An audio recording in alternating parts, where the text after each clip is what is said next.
کہہ دو کہ تم سے ایک ایسے دن کا وعدہ ہے جس سے نہ ایک گھڑی پیچھے رہو گے اور نہ آگے بڑھو گے۔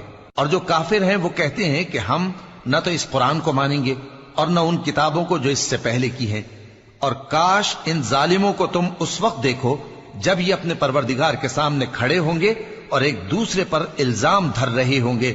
جو لوگ کمزور سمجھے جاتے تھے وہ بڑے لوگوں سے کہیں گے کہ اگر تم نہ ہوتے تو ہم ضرور ایمان لے آتے۔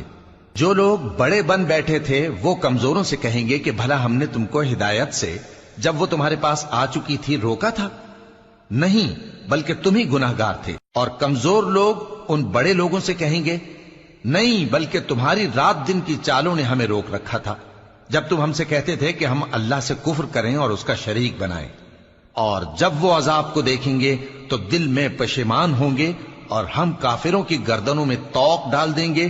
بس جو اعمال وہ کرتے تھے انہی کا ان کو بدلہ ملے گا۔ اور ہم نے جس بستی میں بھی کوئی ڈرانے والا بھیجا تو وہاں کے خوشحال لوگوں نے یہ ضرور کہا کہ تم لوگ جو چیز دے کر بھیجے گئے ہو ہم اس کو نہیں ماننے کے، اور یہ بھی کہنے لگے کہ ہم بہت سا مال اور اولاد رکھتے ہیں اور ہم کو عذاب نہیں ہوگا۔ کہہ دو کہ میرا رب جس کے لیے چاہتا ہے روزی فراخ کر دیتا ہے اور جس کے لیے چاہتا ہے تنگ کر دیتا ہے، لیکن اکثر لوگ نہیں جانتے۔ اور تمہارے مال اور اولاد ایسی چیز نہیں کہ تم کو ہم سے قریب کر دیں۔ ہاں، ہمارا مقرب وہ ہے جو ایمان لایا اور عمل نیک کرتا رہا۔ ایسے ہی لوگوں کو ان کے اعمال کے سبب دگنا بدلہ ملے گا اور وہ امن و چین سے بلند و بالا عمارتوں میں رہیں گے۔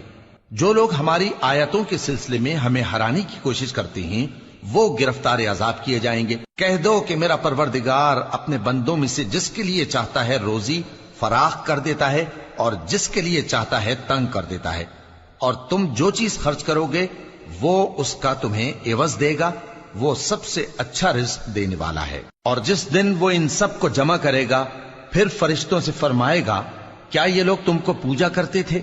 وہ کہیں گے تو پاک ہے، تو ہی ہمارا دوست ہے، نہ کہ یہ، بلکہ یہ جنات کو پوجا کرتے تھے اور اکثر انہی کو مانتے تھے۔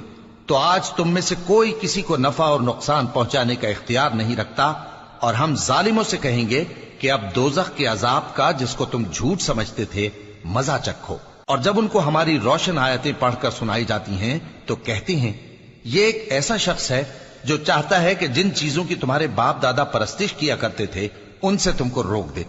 اور یہ بھی کہتے ہیں کہ یہ قرآن محض جھوٹ ہے جو اپنی طرف سے بنا لیا گیا ہے، اور کافروں کے پاس جب حق آیا تو اس کے بارے میں کہنے لگے کہ یہ تو کھلا جادو ہے۔ اور ہم نے نہ تو ان مشرکوں کو کتابیں دیں جن کو یہ پڑھتے ہوں، اور اے نبی صلی اللہ علیہ وآلہ وسلم نہ تم سے پہلے ان کی طرف کوئی ڈرانے والا بھیجا، اور جو لوگ ان سے پہلے تھے انہوں نے تکذیب کی تھی، اور جو کچھ ہم نے ان کو دیا تھا یہ اس کے 10ویں حصے کو بھی نہیں پہنچے۔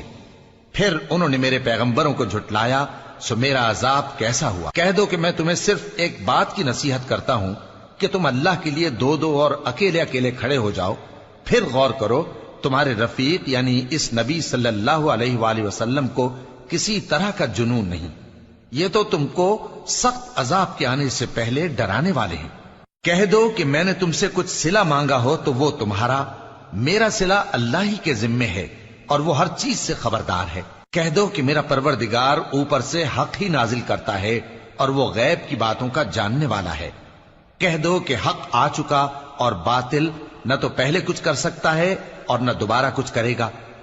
کہہ دو کہ اگر میں گمراہ ہوں تو میری گمراہی کا ضرر مجھی کو ہے، اور اگر ہدایت پر ہوں تو یہ اس وحی کے طفیل ہے جو میرا پروردگار میری طرف بھیجتا ہے، بے شک وہ سننے والا ہے، نزدیک ہے۔ اور کاش تم دیکھو جب یہ گھبرا جائیں گے تو عذاب سے بچ نہیں سکیں گے اور نزدیک ہی سے پکڑ لیے جائیں گے، اور کہیں گے کہ ہم اس پر ایمان لے آئے، اور اب اتنی دور سے ان کا ہاتھ ایمان کے لینے کو کیسے پہنچ سکتا ہے، جبکہ پہلے تو اس کا انکار کرتے رہے اور بن دیکھے دور ہی سے اٹکل کے تیر چلاتے رہے، اور ان میں اور ان کی خواہشوں میں پردہ حائل کر دیا گیا، جیسا کہ پہلے ان کے ہم جنسوں سے کیا گیا، وہ بھی الجھن میں ڈالنے والے شک میں پڑے ہوئے۔